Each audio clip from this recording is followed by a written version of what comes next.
There's always the urge to grab on, to change it, to try to drive, to try to make it different, all that. But the biggest urge is just to try to get away from it. And so that's when we start thinking and thinking and thinking and thinking, because we just want to get away from exactly the way it is right now. So just let it be the way it is right now.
See if you can allow just a little room, just a little tiny bit of room to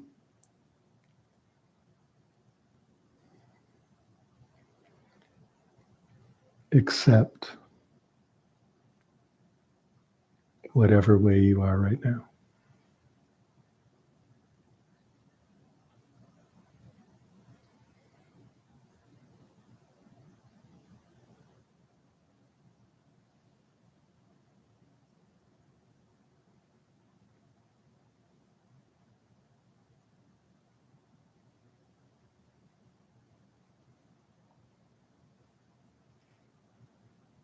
Like, what if it's just okay to be exactly the way you are right now?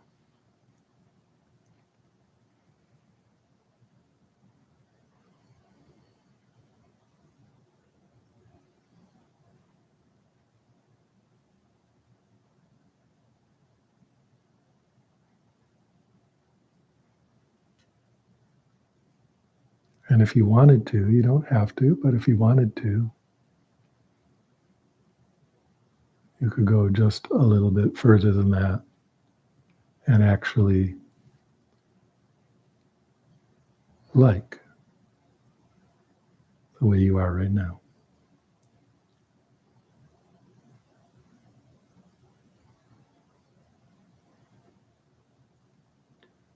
Just kind of like this flawed, beautiful human being.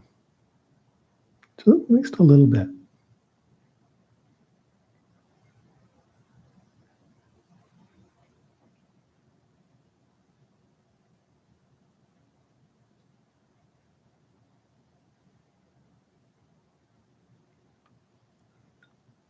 But in order to like this flawed, beautiful human being a little bit, you have to let them be just the way they are.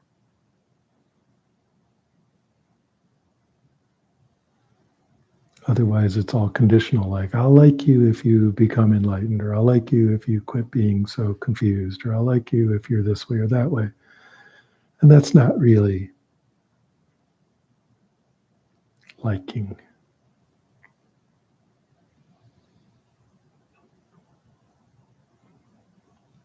You know how you are with a real friend, which is even when they're fucking up, you still love them as your friend, even when you recognize that they're crazy or wrong or doing something destructive. Of course, you're going to help them, but you still love them just the way they are, not some other way they need to become. And so I wonder, I'll just put it out there as a question. It's just a question. Can you like yourself like a friend?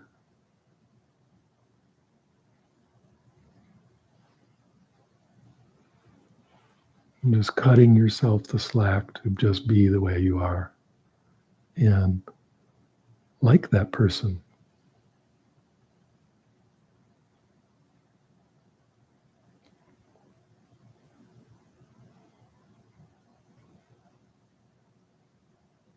At least a little bit.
We're all in the same boat, right?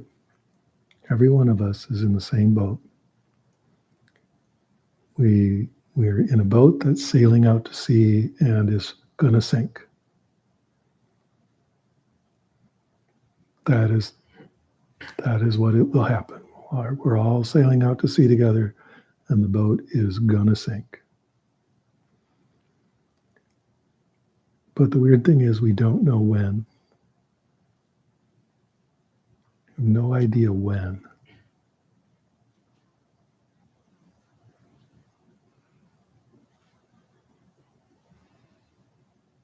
And so just take a moment and sitting here, being with yourself just the way you are, just feel into how that strikes you.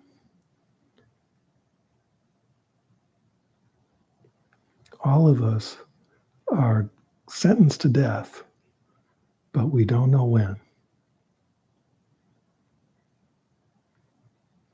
Just feel that.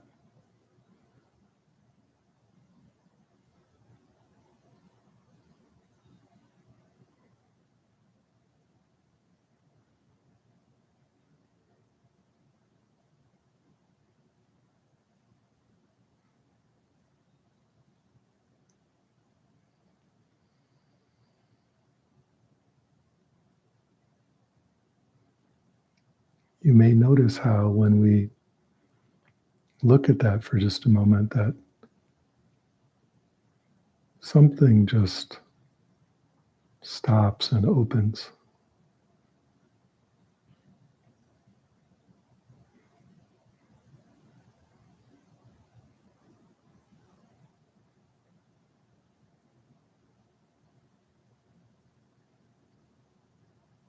Just to the best of your ability, let that just stay open.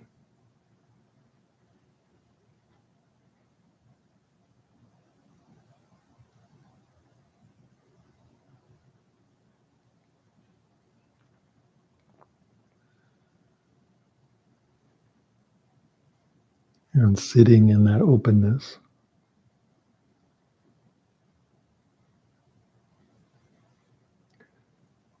allow your mind to disengage from all the stories. The stories get to keep happening as much as they want, but we're just disengaging from paying attention to them. And instead, just let that openness be there and just feel your body. You can either feel your breath moving in and out, or you could feel your guts. But instead of paying attention to all the spinning stories, which is all you ever pay attention to, just let go of that and pay attention to some feelings in your body. Tonight, I would say, feel your guts, and then just keep feeling your guts.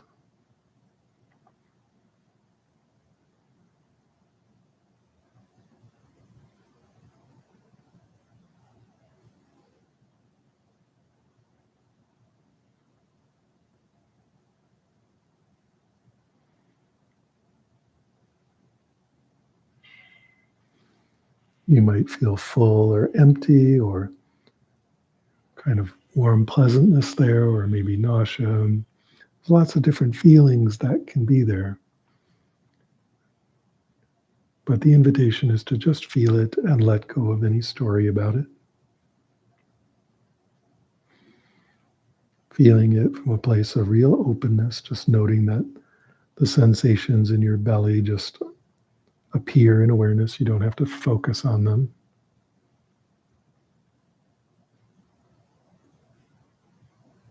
Or make it a special object of attention. We're just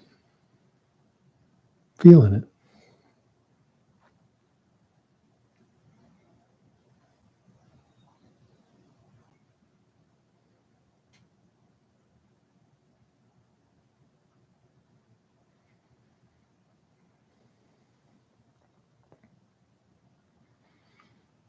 Yeah, notice those sensations in the belly. The sensations in your guts are 3D. It's not like a flat thing. There's a front and a back, as well as up and down and side to side.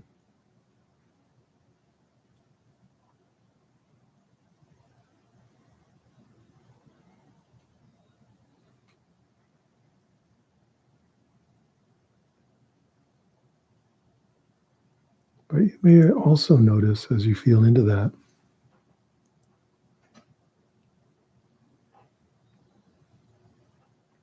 a kind of tingly life energy.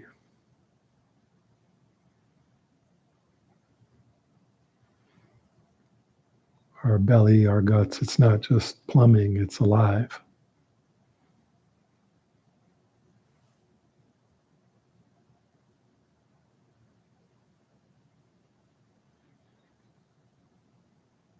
And there's a kind of kernel or core of real vibrant aliveness there that you can just feel. You don't have to imagine it or visualize it or so. You just feel it. It's right there.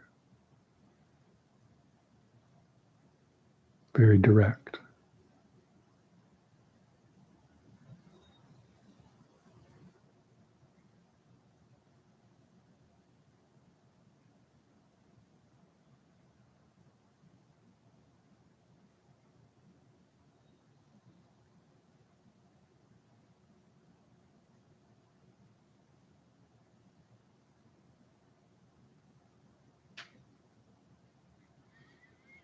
Again, if you find yourself engaging with the story, just let go of it and come back to just feeling. Just feeling with a lot of openness, with a lot of ease. Just feel your guts or feel your body.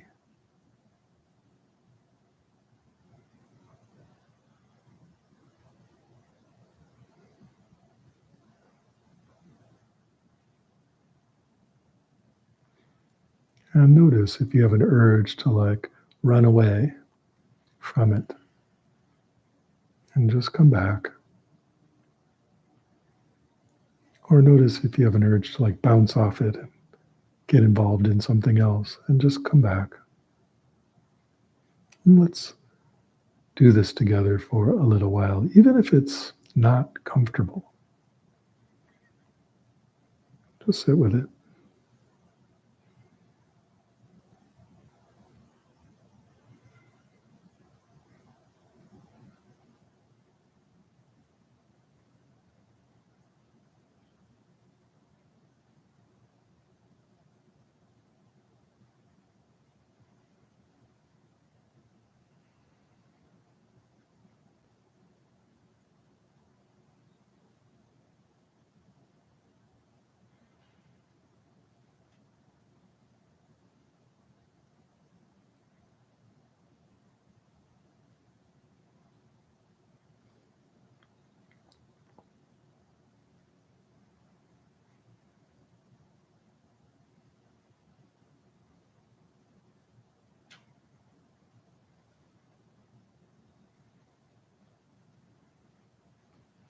If you're tired, sit up straight, open your eyes, stay awake.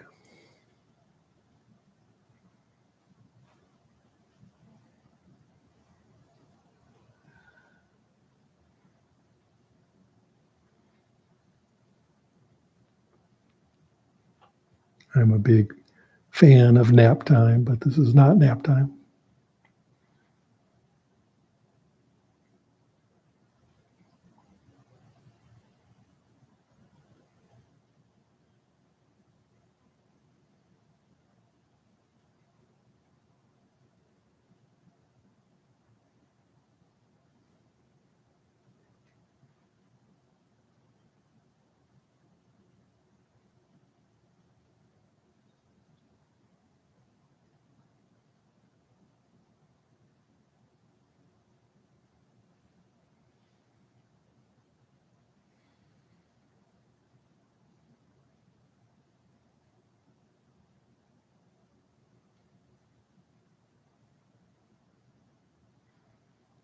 Just keep feeling your guts in the simplest way possible.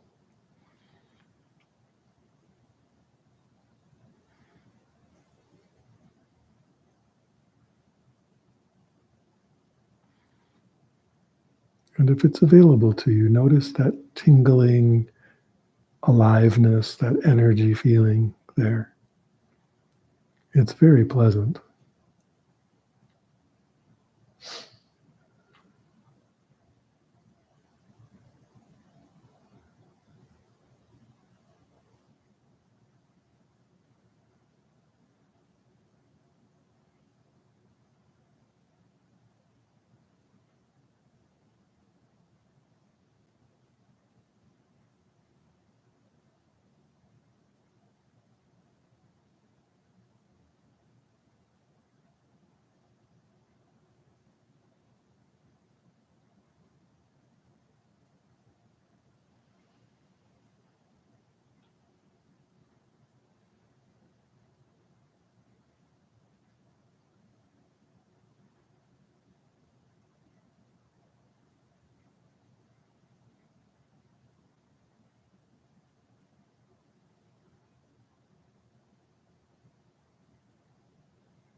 And if you're able to tune into that tingling, alive energy feeling in the belly, which is there without you doing anything, you're not generating it, it's just something you're noticing. But if you tune into that a little bit, you'll start to feel it here and there around the rest of your body. And so just notice that tingling aliveness anywhere you can. If you're not noticing that, that's fine. Just from the center of the belly, just feel the rest of your body also. Just feel your bones, feel your joints, feel your muscles, feel your head and jaw. Just feel your body. But if you can tune into the energy quality, tune into that. And notice the more you tune into it, it will start to get a little bit more prominent.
Now you can keep sitting with this, or if you want to do something quite a bit more challenging,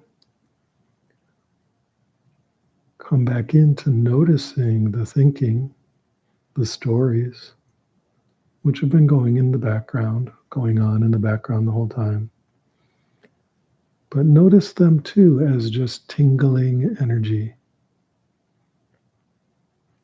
Don't get involved in the meaning at all, even though it will be there. Just let the energy of thought, the activity of thought, be its own kind of tingling energy. Feels very, very similar, maybe even identical to the other energy we've been tuning into. It's just this the flow of thought is its own kind of stream of sparkly, vibratory activity.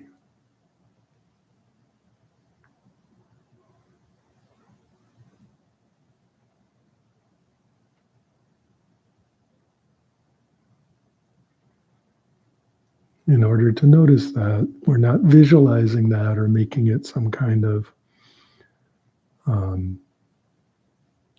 imaginary thing. We're just not fixating on any of the thoughts themselves. If we let the thoughts roll by in an unfixated way, their energy, activity, movement, dance quality becomes prominent rather than the meaning quality.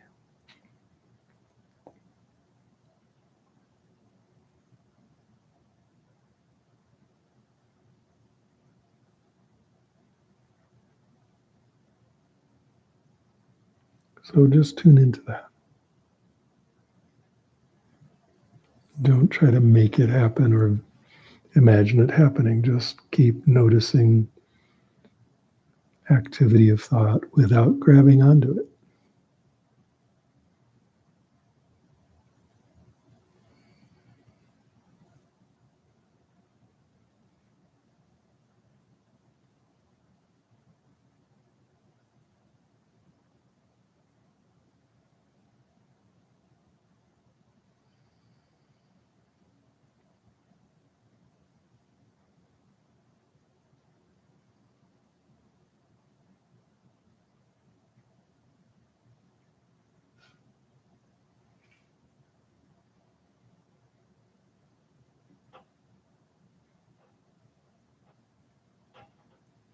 So you're sitting with the body as a flow of unfixated energy and the mind as a flow of unfixated energy.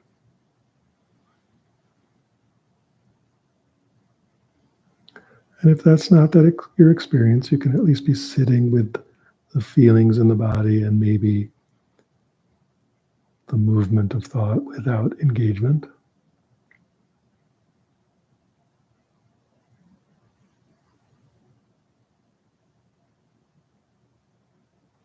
But if you're noticing the energy quality, let all that be just one big field of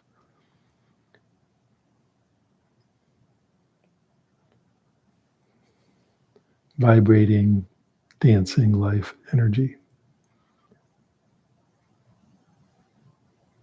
The thought activity and the body energy aren't somehow different. It's just one field of energy, one field of activity, one field of movement. Unfixated, undefined, continuously changing activity.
Again, don't try to make anything happen. This is just something we're noticing, not something we're inducing or trying to ramp up or imagine or cultivate. You're just noticing.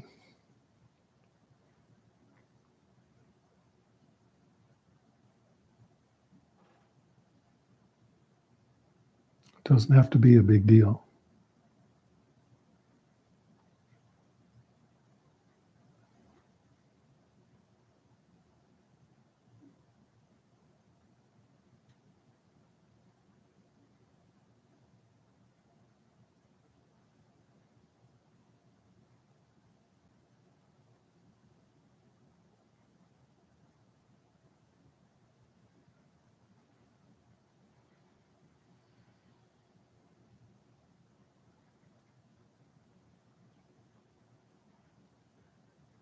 Notice how tuning in this way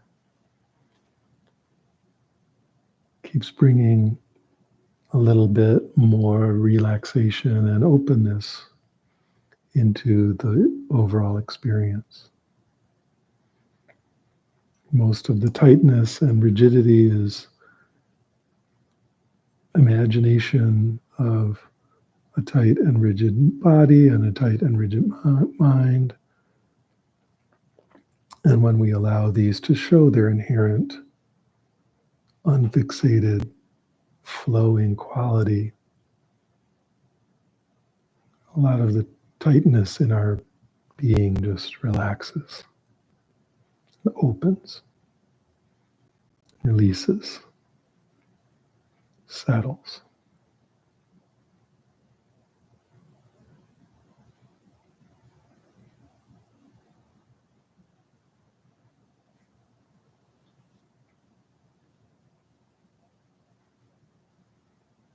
And it's possible to give up trying to manipulate everything so much and just let ourselves be.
This room has a beautiful wooden floor, like a sailing ship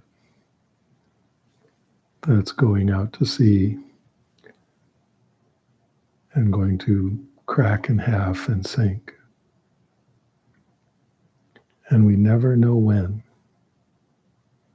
We have no, it could be 1 second from now.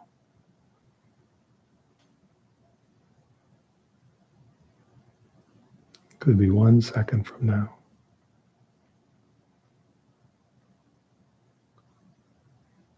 So see if you can tune into or notice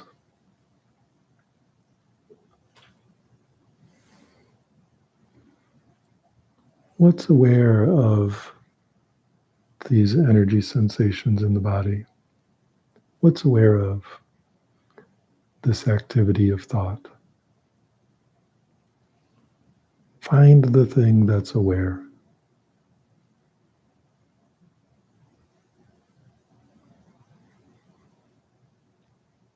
Find the thing that is having this experience.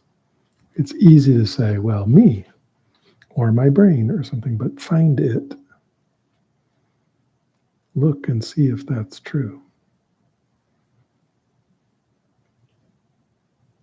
Look directly in your own experience right this moment without engaging with thought at all. Just look.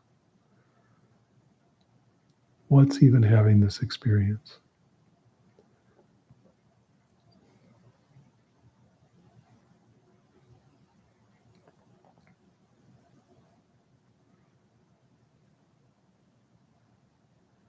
And I invite you to make an interesting move.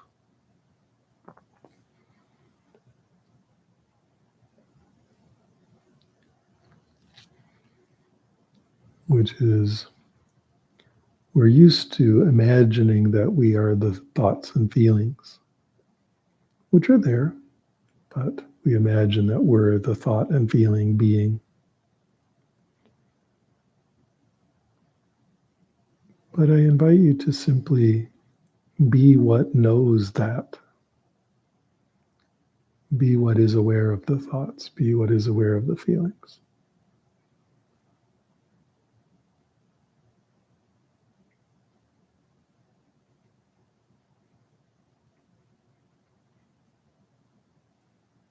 It's not really a thing. You can't find it or touch it or define it. But you already are it. So come from the place of what knows rather than all the stuff that is known.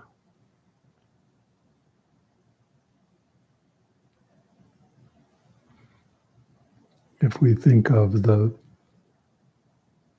tingling life energy in the body or the waves of thought activity or all the stuff happening in the room around us for that matter as movement, it's just movement, stuff moving and changing. Be the stillness that is aware of all that.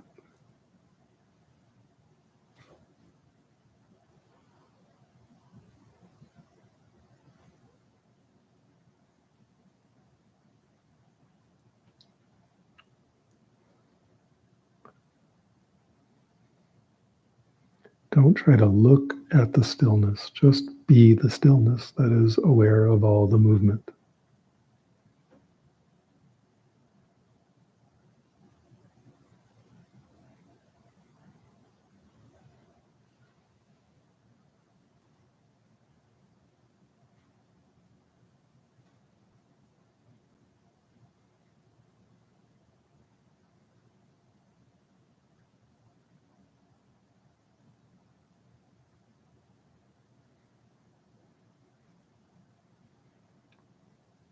It's just clear, empty knowing.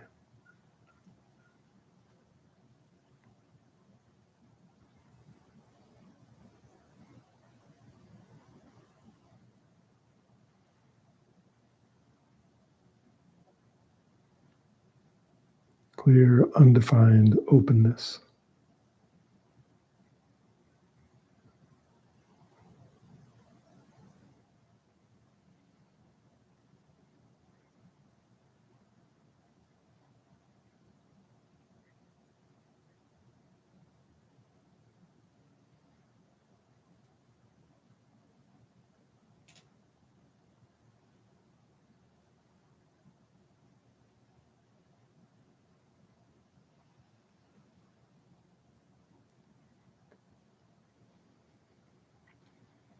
We're not imagining stillness and looking at it. We're being the stillness. We're not trying to somehow make everything still. There's all kinds of movement. There's the energy of the body, there's the thought activity movement, all of that. There's a lot of movement, but we're coming from the stillness. Being what knows.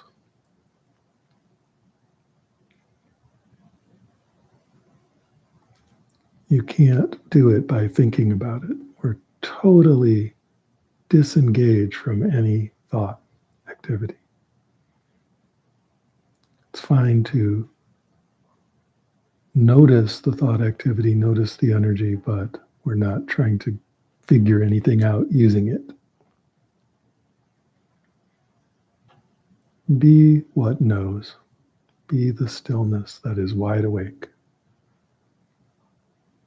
It takes zero effort.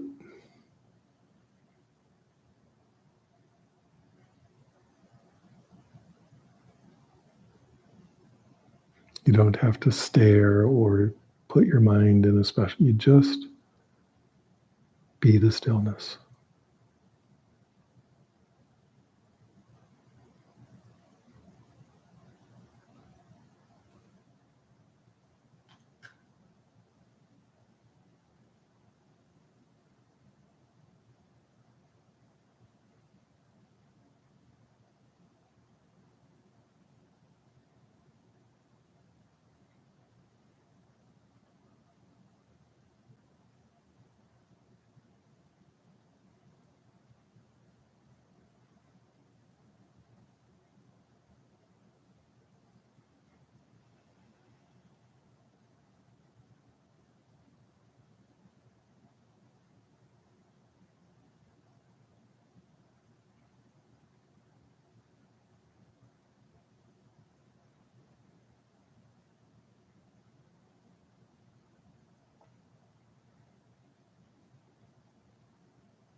Tune into that already always existing, wide awake, wide open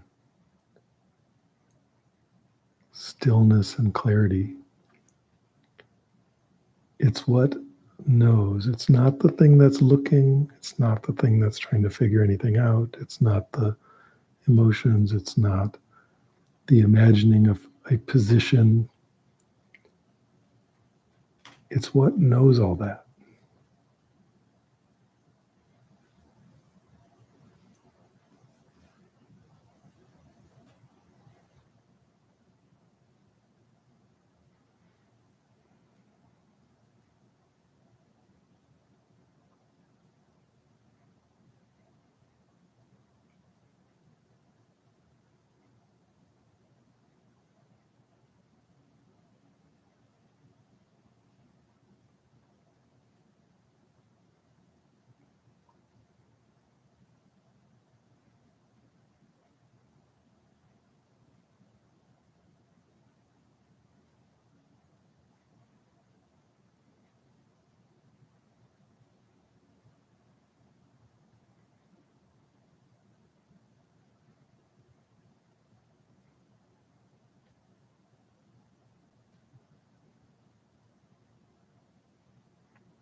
You don't want to try to place your mind in any particular way because that's the movement part. Just be what knows the mind. Trying to do a special thing with attention or thoughts is just not necessary. Just be what knows attention and thoughts.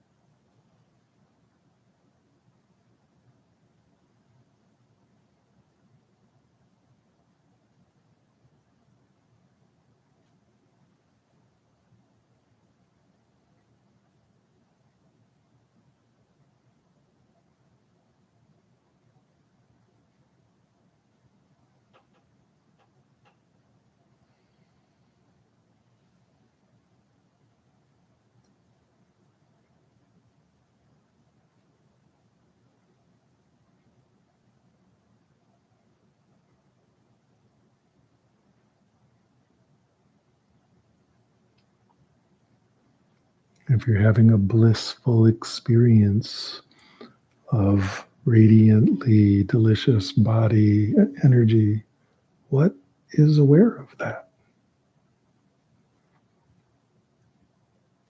If your back and knees are in agony and your mind is in chaos, what is aware of that?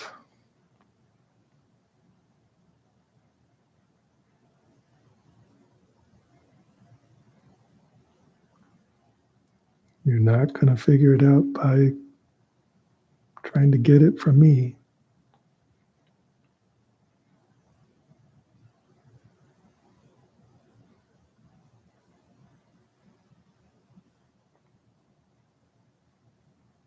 Be the stillness that knows.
Now notice something very interesting.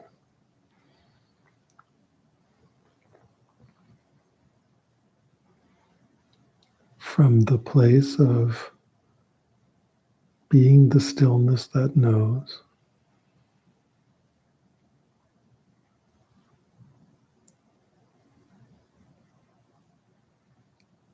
is the energy of the body, this tingly, dancing energy of feeling alive. Is that really separate? It's different, it's in motion, but is it separate somehow? Is it a totally separate thing from this awakeness?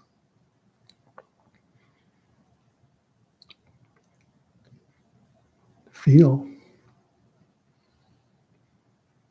Is it somehow totally separate from the awakeness?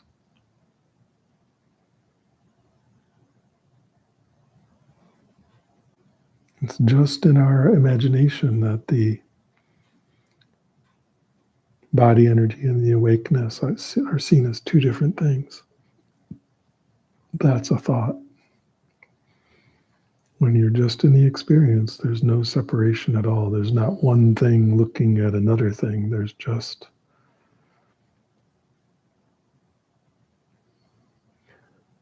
the still knowing and the dancing body energy as different but never separate.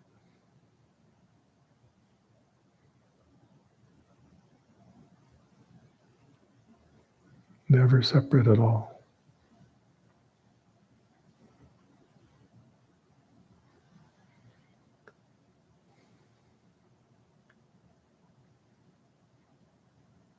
And then notice the thought activity, the continuous stream of flowing, bubbling, gurgling thought activity, the babbling brook.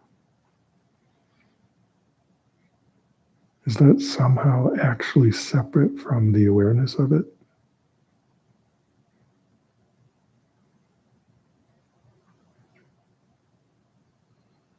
Or is the awareness of it and the activity itself, are those two things always together?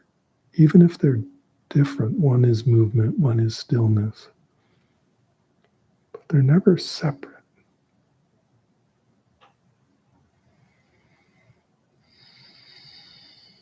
It's not one thing looking at another thing, they're just together.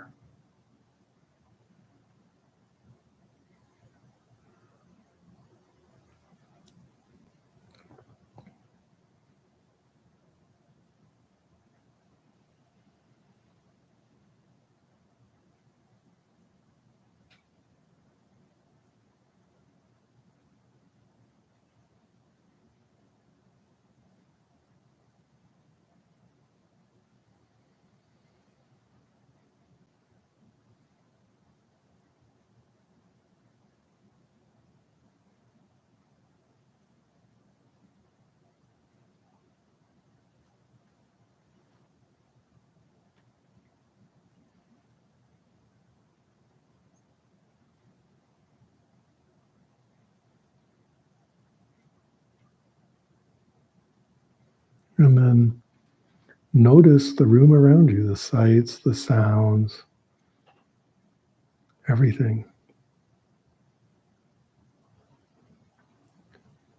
That's a lot of movement and color, and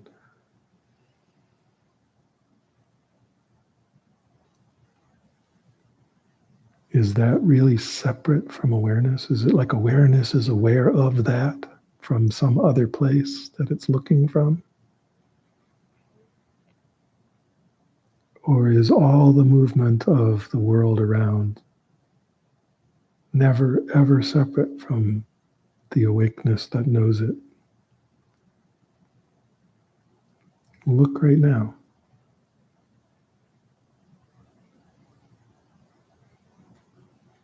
We're used to kind of building out an imaginary three-dimensional box of the world around, but if we let go of that, there's just the appearance and the sounds totally one thing with the awareness of them.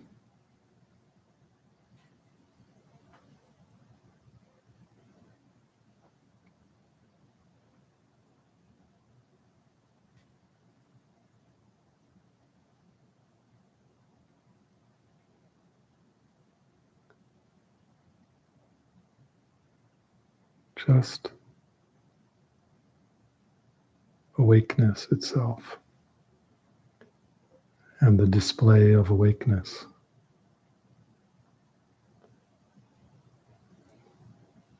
Never separate.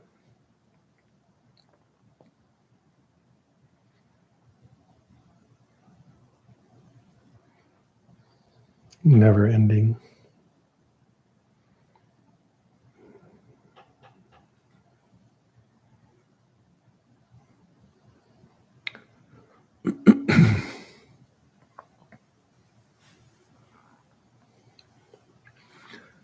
Let's go back to our Mani chant like we did at the beginning. More energy this time for a few minutes.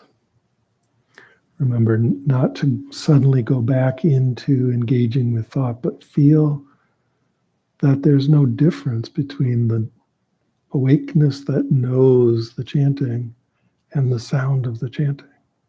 They're one thing. The awakeness and the chanting are one thing.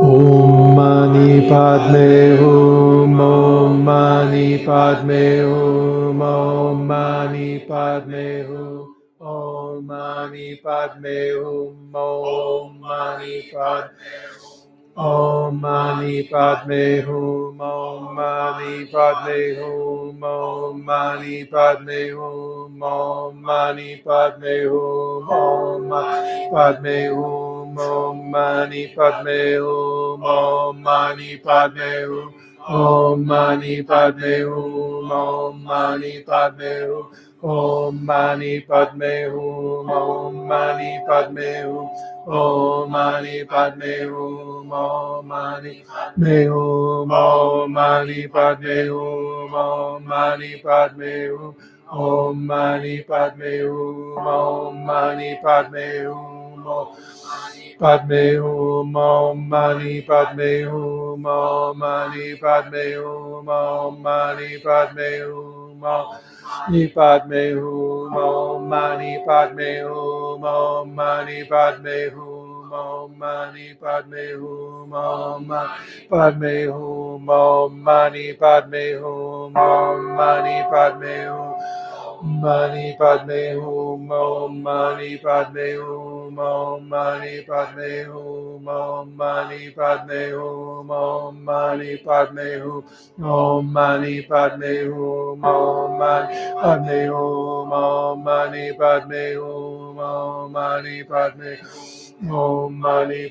Hum, Om Mani Padme Hum, Om Mani Padme Om Mani Padme Hum, Om Mani Padme Hum, Om Mani Padme Hum, Om Mani Padme Hum, Om Mani Padme Hum, Om Mani Padme Hum.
Okay. Let's end that there for now. Noticing, as always, that nothing is changing. There's still just wide awake, wide openness, totally unseparate from and yet aware of all the activity.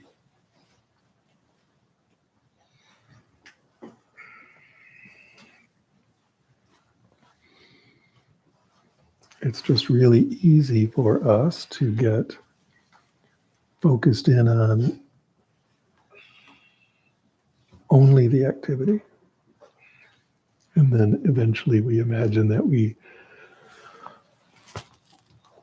only are the activity, just the thoughts and just the feelings. And that's all there is somehow. That's who we are. And that's not wrong. It's just partial. But in that just partialness is a lot of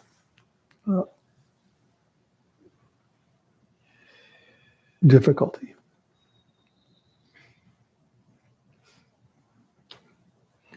Because we're not paying attention to the other part, which is this total openness, total stillness, total awakeness. That is what knows. And that's just as much, if not more, who or what we quote unquote are than the activity. I say the activity is actually not separate. They're not two things. Or if they are two things, they're two sides of one thing.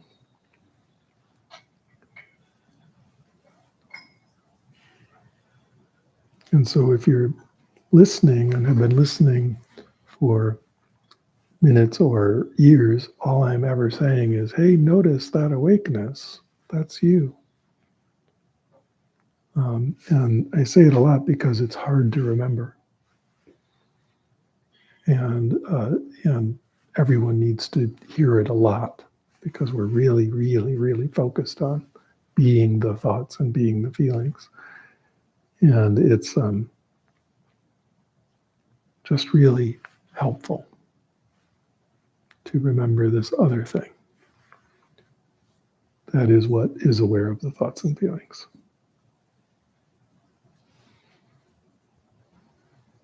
It has this odd relationship, if you want to call it that, odd relationship to the activity, because it's reflecting the activity constantly. Without that reflection, we would never know anything. It's the reflection that's the knowing. And what's interesting is that not only seeing that it's a reflection, but then noticing that what is reflected is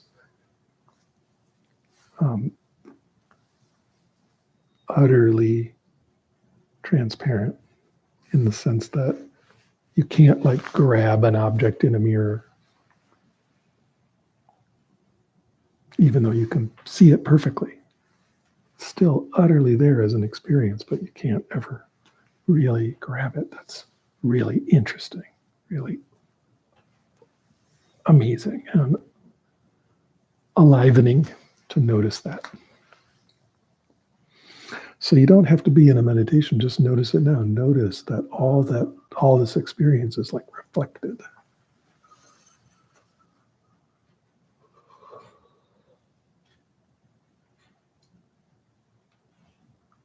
That's just cool. It doesn't have to be a big deal.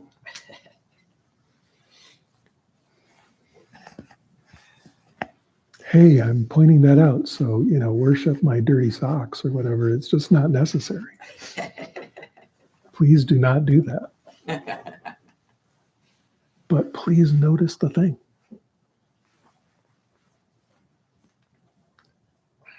It is what's noticing. And because of that, it's weirdly invisible.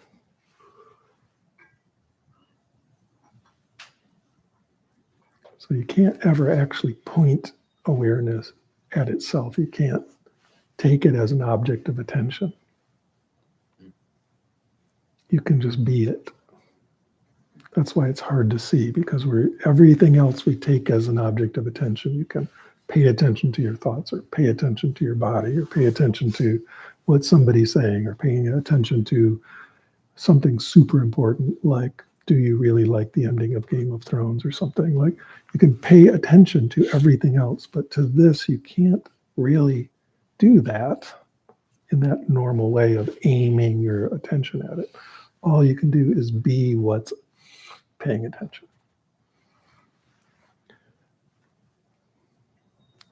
So it's funny like that.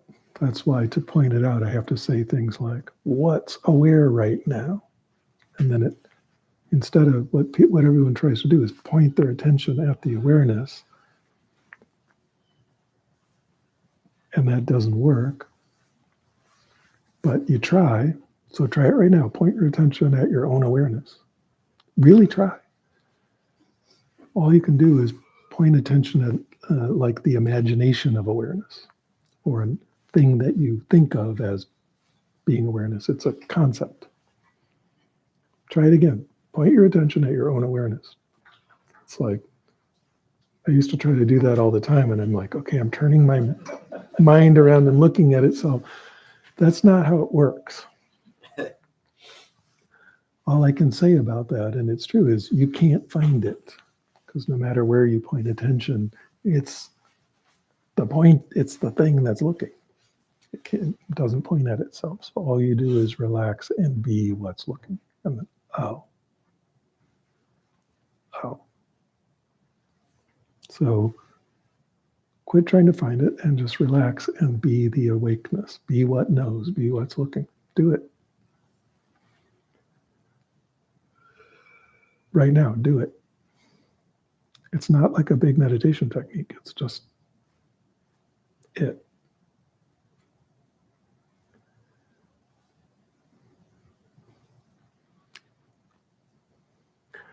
And then, like I was saying, towards the end, you then weirdly notice that all the stuff that is known, all the thoughts and feelings, and even the room and everything, isn't separate from that.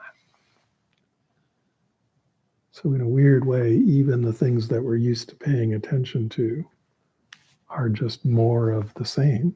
It's just more awakeness.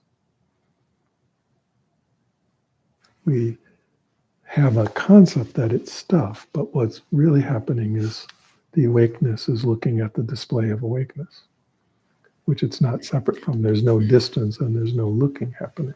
It's very odd, but apparent once you notice it. And that might all seem kind of meaningless or pointless, or who cares? I need to go get out my roller skate key and polish it or something. And it's like, well, that actually noticing this really changes your day. Won't change what happens in your day necessarily, but it'll change your relationship to your day, or your relationship to other people, or your relationship to your own feelings, or whatever. Turns out your relationship to what's going on is a lot more important than what's going on. And what's going on is important, but your relationship to that is much more important.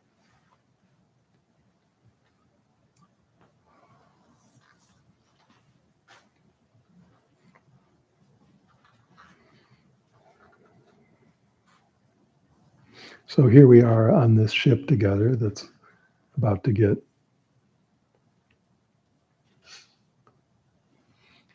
pooped, right?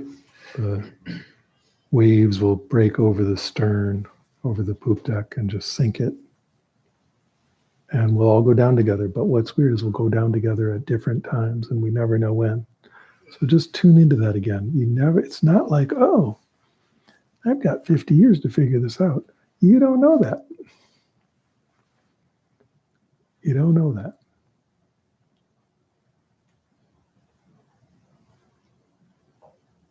And often this is used as kind of a goad, like an ankush, right? how do we do that? An ankush.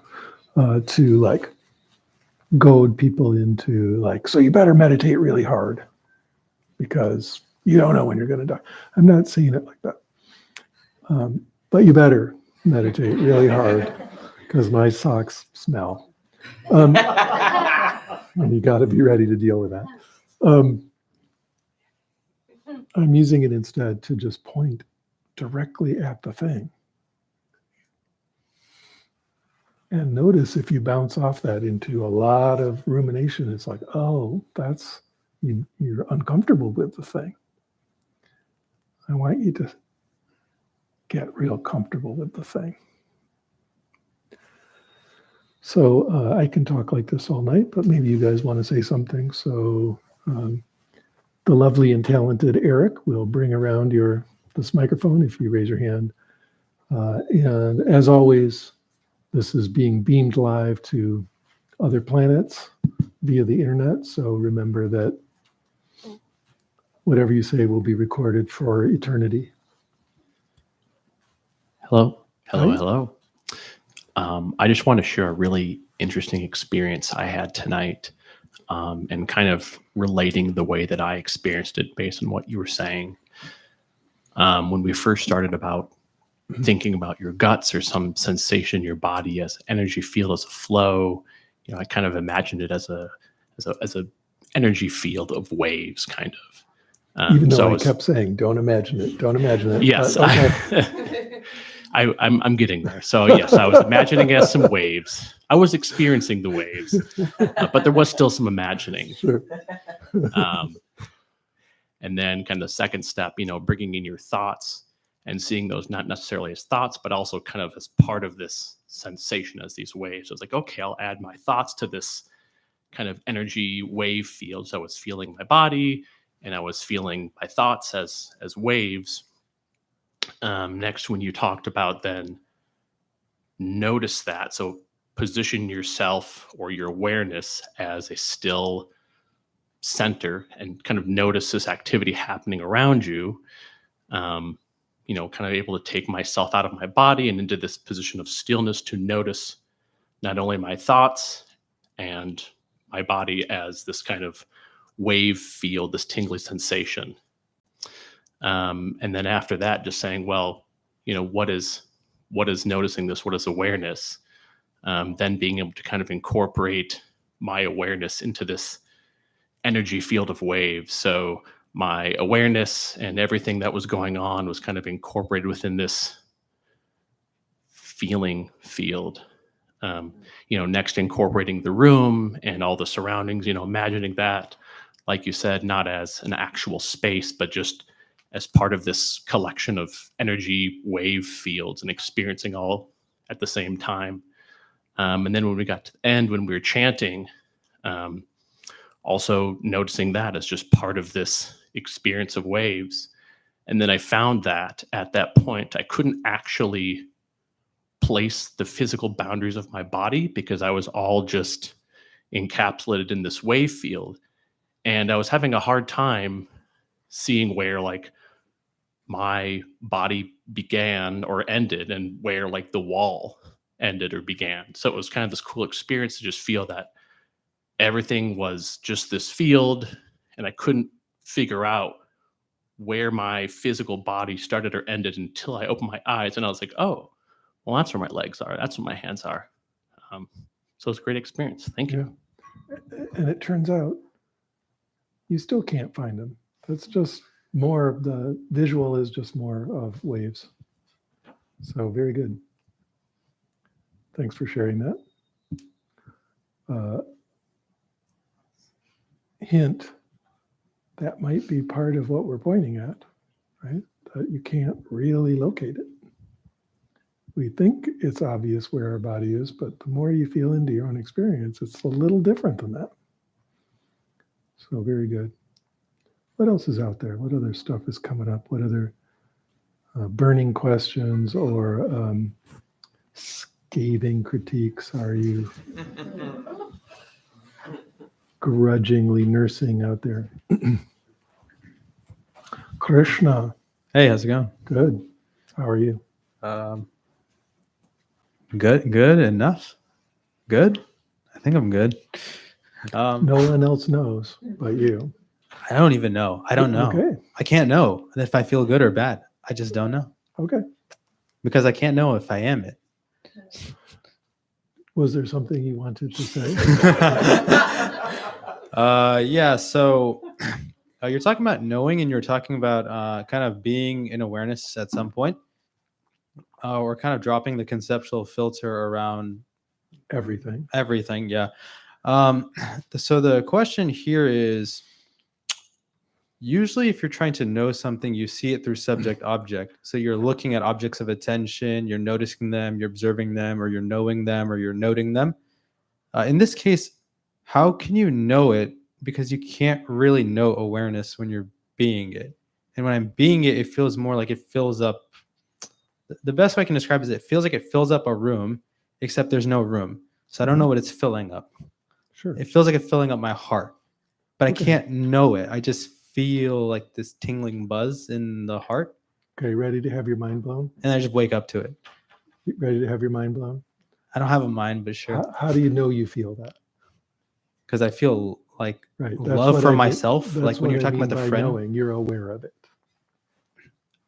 I feel the way I linked it was I'm aware of it, and also you brought in the point of just being like with a friend, and then it was just felt like I was being with the friend. Good.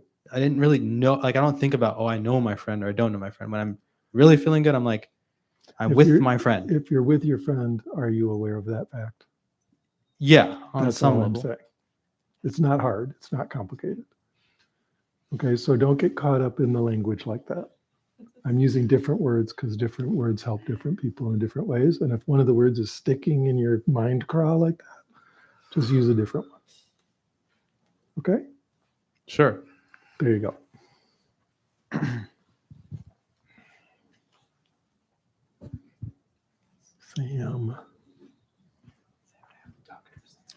Sam Hain. What's going on? Thanks for that, Sit, Michael. I appreciated the chant at the start and at the end. It's the first time I've ever done that with you. There's a first time for everything. And toward the end, it was very interesting. What was coming to me, it was something, and this is kind of a report, and there might be like a huge unanswerable existential question at the core of it. Just like, Given enough money, I can answer any question. I thought, I think I'm it's getting Ken- rich doing this. I'll have you know. I know, I can tell. I can tell. I think it's Ken Wilber who says something like "hurts more, bothers you less" as the path unfolds. That was coming to me. I think just doing the Avalokiteshvara chant, and it's like, oh my God, yeah, we are on a ship together, and it's gonna sink, and like a ton of it's on fire, and it's like beautiful, and there's an ocean of misery, and it's so intense the more I open up to it. Yeah. And I can feel that luminous compassion that just witnesses it and can be more and more capacious. And there's this part of me that's like, I don't, like, get me off the diamond vehicle. I do not want to be on this. It's actually like Yeah. scary. Yeah. But you're on it already. Yeah. So are we all. Welcome.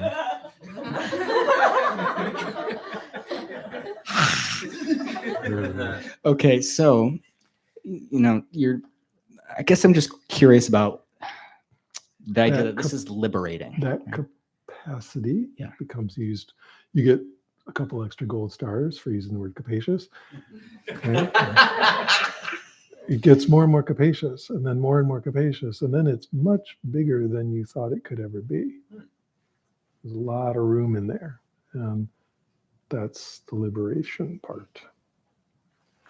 A lot of room in there, but Okay.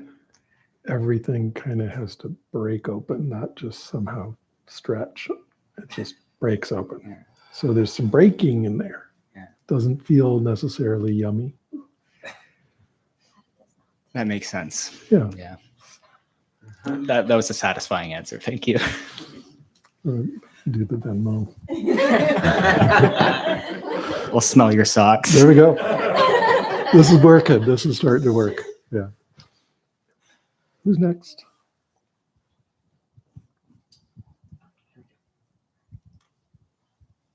I'm gonna, I guess, interrupt these existential questions with a kind of materialist one. Do you think that with sitting meditation, we're kind of just letting every neuron associate with every other neuron so that learning's easier? Do you think I don't know. I mean, I like. It's maybe a Katie question. Sure, chase her down before she can get away. I'm not qualified to answer that question. Sure. But as a, right, I'll be back in 10 years. I got to go get it. Yeah. Certainly, the idea is that the kind of like well-worn paths have gotten you here into this mess, and that we want to open up to the new pathways, and that those are unknown at this point, right? But all this kind of, let's say, more random association type stuff is really, really helpful and important, and starts to become more prominent. Not overly prominent, it doesn't go into just total chaos, but it's less rigid by a lot. It's always described as spontaneous, childlike, wonder, and unfixated flow type stuff. So that kind of sense that, you know, your mind is always having the same thoughts because it's having the same experience, like that really disappears. Yeah, I'm trying to have baby eyes a lot. That makes sense. Yeah. Thanks. Don't give that guy. Too late. I just wanted to share an experience, which was I was really excited to be back here in the Olympic. I've been gone for a couple months. And as soon as I sat down, I was like, fuck this shit. And I wanted to leave. And I started crying. And I was like, what is happening? And I think it's like there's this really weird layered grief happening where I'm grieving the past life of thinking the suffering I was going through is really, really real, because there's some weird relief in the apparent gap between when you feel really bad and you feel really good, and that's real. Does that make sense? No. Okay. Well, that's what I experienced. And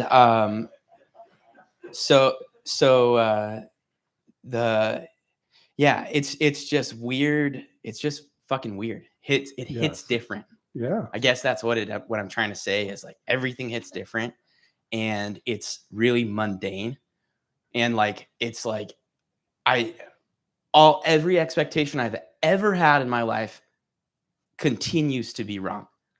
So that's my other experience that I wanted to share. So I'm wrong about everything, and there's this weird grief that doesn't make sense. There. Wrong. and